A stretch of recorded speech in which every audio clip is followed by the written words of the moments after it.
I think customer-centric is a big buzzword. Everybody wants to find out why and how to be a customer-centric.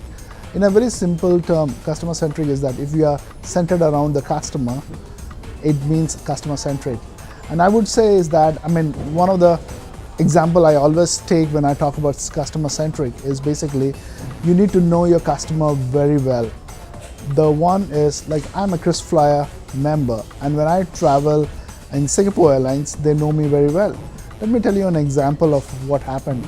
I was flying down from New York back to Singapore, and when I got out of the plane and I went back home, and after 7 days, somebody from the Singapore Airlines called me up and said that, Mr. Patro, you left your suit. And I said, cannot be possible. I picked up all my luggage and came back. He said, no, you have left your suit, and not to worry, we know that you are going to Barcelona in 3 days' time. We'll check it in so that you can pick it up in Barcelona.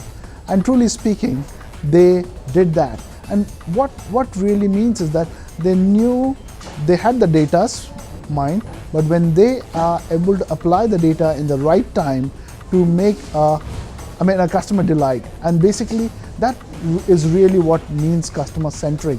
They centered around the customer and apply what they learned from me. The data privacy issue is company specific and individual specific. So if you marry both of them, then you can come up with a framework where the consumer are ready to give data, okay, and the customers are ready to take this data and influence the consumer's decision. So if I'm not interested to get extra support, extra service from the brand, I am not interested to do. So it's very consumer specific. So the companies have to build up that balance where they have to put up a framework where they wanted to go back every specific customers and know what the preferences are. And based on that one, you can market them. Big data is a big buzzword.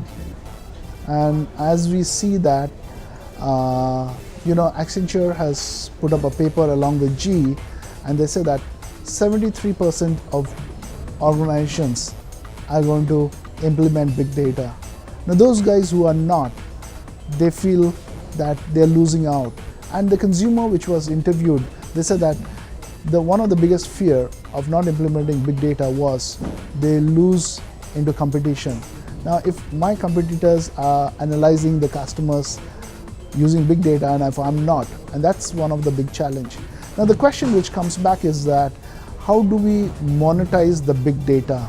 How do we move the needle from the data to revenue? And that is something which the consumer needs to, the customers needs to find out. The big data champion has to explain to the organization it is not a IT project or a data project or a business project.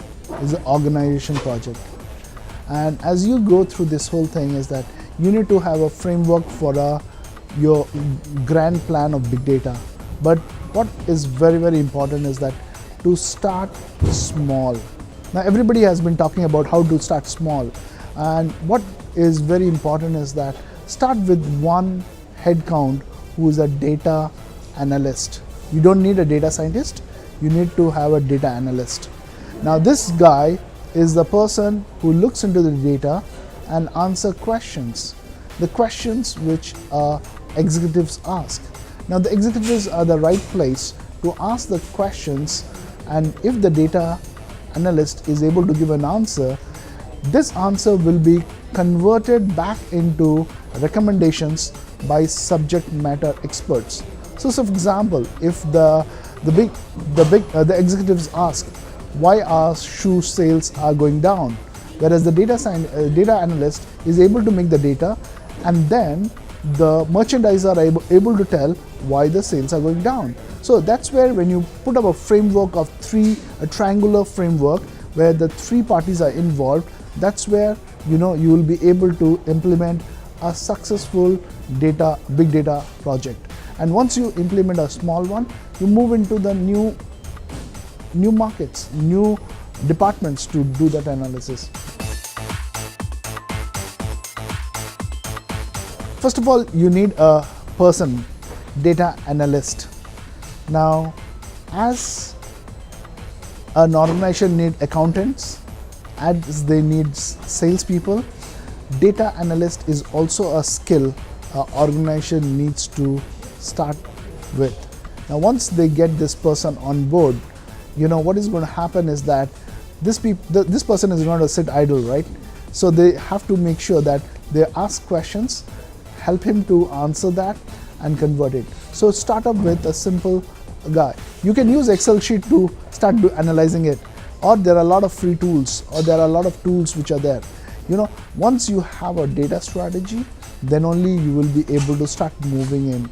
So very simple is that start small project, start with one person who is on board, and start looking into data and converting the data into results which can lead to revenue.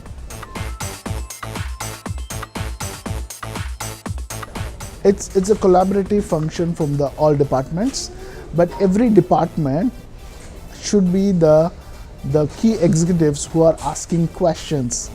So, and the whole organization should get involved in getting answers from the data. So that's where I can say that it is a collaborative engagement from all the departments to come in, and then to revolve around this big data strategy, so that they can take the data and make sense out of it.